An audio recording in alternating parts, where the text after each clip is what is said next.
Hi, my name is Natalie, and today I'll be talking about Instagram and body positivity through art resistance. Instagram, a photo sharing app created in 2010 that has spread globally, playing an active role in millions of people's lives daily.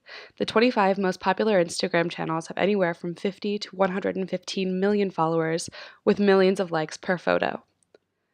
The top 25 list is populated with primarily female celebrities.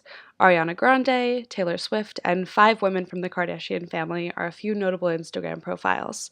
Their profiles look similar, depicting fit, slim women who spend a good portion of their photos promoting things like weight loss tea, waist trainers, and makeup products, as shown on the bottom 2 photos. Looking at these profiles, one might begin to question the kind of media the general public is most interested in consuming. The most viewed pictures on Instagram are those that promote the patriarchal modeling industry that exists in mainstream media today, prizing impossibly toned bodies and maintaining a feminine, unintelligent personality over an accurate depiction of the average woman. This is a clear representation of gender inequality in mainstream social media, raising women to attempt to attain the unreasonably high version of womanhood depicted here. Luckily, there is a new trend out there to change this unfortunate reality. The body positivity movement has been born, and a series of hashtags, Instagram accounts, lifestyle blogs, and mainstream models have created the movement that praises appreciating your body for what it is now, instead of practicing self-hate and spending money on unnecessary and ineffective products to make oneself look more like a Kardashian. Essie of call_Essie is one of many practitioners and leaders of the body positivity movement, and her Instagram makes a direct attack on the popularized body that was mentioned earlier. Essie of call_Essie is a modern social media artist, and she is an oppositional force of resistance to the power of the modeling industry. Her art, some of which you see here, prompts us to remember decades of female oppression in advertisement, compares that oppression to the modern day, tells us how it relates to the average woman, and informs us of what we can do to stop it. The patriarchal modeling industry and its downfalls have existed long before the creation of Instagram. First, let's take a step back to understand the historical implication of this artwork. Outwardly sexist advertisements like the one you see here were common in the 1950s. The women you see are very slim and attractive and seem happy. In reality, they are weak, fragile, and socially accepted bodies of the day and age, making them good for men to look at. They're all doing activities that could be considered feminine, dusting the house, watering the yard, and feeding their husbands.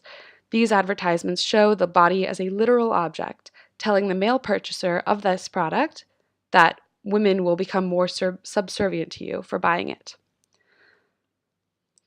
Modern advertisement may not be so outright anymore, but the implicit messages sent by the modern modeling industry through mediums like Instagram have remnants of this harmful institution's expectation sprinkled throughout popular profiles, and they serve as a primary reference for the body positivity movement. The kinds of pictures you see here make an average woman feel ashamed of their body and prescribe themselves to capitalist standards to achieve these figures by buying diet teas and waist trainers. The wish to be desirable isn't permanently attainable.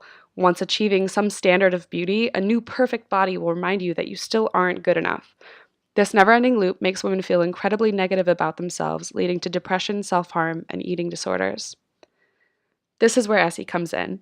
Similar to Ai Weiwei's platform of resistance art, she makes a very straightforward, fuck the system approach to say that we deserve better and our institutions are treating us in a way that leads to our eventual unhappiness. Through her pictures, she preaches that we deserve to be happy and stop self-harm. She puts pictures of her own socially imperfect body on one of the most critical parts of the internet as a sign of strength. Her photos are art resistance because it's counter-narrative. In some of her stories, she calls out the crazy photoshopping and image editing practices used by the modeling industry and exposes ridiculous poses models do just to look more feminine. They're pictured here. She also makes use of her multimedia platform to write captions that further her purpose and inspire her audience. In the picture and caption on the left, she goes directly against the capitalist push for perfect bodies by telling women to, quote, step away from the cellulite cream and accept yourself as who you are. In the picture on the right, she tells women to embrace the squish. By making captions with simple word choice, with encouraging and uplifting commands, she demands that her followers respect more of themselves and create a counterculture of body positivity. Now, unlike the arts and crafts movement or Roy's The God of Small Things, who make their resistance in the symbol of non-explicit explanation of their stances. Essie is very outright in her position and directly calls out her oppressors in the modeling industry. In fact, oftentimes when she receives malicious comments from other Instagram users, she will screenshot the private messages and post them publicly to show her followers that even direct hate will not make her turn away from feeling positive about her own body. Instagram has proven that it has the power to both give and take away self-love, and Essie of call_Essie is on the give side of the battle. Essie motivates her audience to unfollow those Instagram profiles that lead to self-hate, like the Kardashians pictured earlier, and instead focus on all of their social media energy on other body-positive media that will create feedback loops of healthy thought and self-love. Gone are the days of the oppressive 1950s ads, but Essie refuses to forget that the modern social media art has power to change the modeling industry for good.